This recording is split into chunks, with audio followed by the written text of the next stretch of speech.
திண்டுக்கல் அரசு மருத்துவக் கல்லூரி மருத்துவமனையில் அனைத்திந்திய இளைஞர் பெருமன்றமும், அனைத்திந்திய மாணவர் பெருமன்றமும் இணைந்து ரத்த தான முகாம் நடைபெற்றது. பகத்சிங், ராஜகுரு, சுகதேவ் நினைவு நாளையொட்டி தமிழகம் முழுவதும் அனைத்திந்திய இளைஞர் பெருமன்றமும், அனைத்திந்திய மாணவர் பெருமன்றமும் இணைந்து ரத்த தான முகாம் நடத்தியது. அதன் ஒரு பகுதியாக திண்டுக்கல் மாவட்டத்தில் அரசு மருத்துவக் கல்லூரி மருத்துவமனையில் ரத்த தானம் வழங்கும் நிகழ்வு நடைபெற்றது. இந்நிகழ்ச்சியில் இந்திய கம்யூனிஸ்ட் கட்சியின் மாவட்ட செயலாளர் மணிகண்டன், அனைத்திந்திய இளைஞர் பெருமன்றத்தினுடைய மாநில தலைவர் பெருமாள், அனைத்திந்திய இளைஞர் பெருமன்றத்தின் மாவட்ட செயலாளர் வினோத்குமார், அனைத்திந்திய மாணவர் பெருமன்றத்தின் மாவட்ட செயலாளர் விஸ்வபாலன், மாவட்ட செயற்குழு உறுப்பினர் கணேசன் மற்றும் கட்சியின் மாவட்ட குழு உறுப்பினர்களும் கலந்து கொண்டனர்.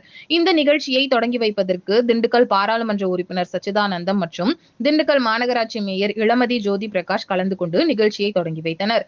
இந்நிகழ்வில் சுமார் 50க்கும் மேற்பட்டோர் கலந்து கொண்டு ரத்த தானம் செய்தனர். ஞாயிற்றுக்கிழமை மதியம் 2:30 மணி அளவில் கிடைக்கப்பெற்ற தகவல்.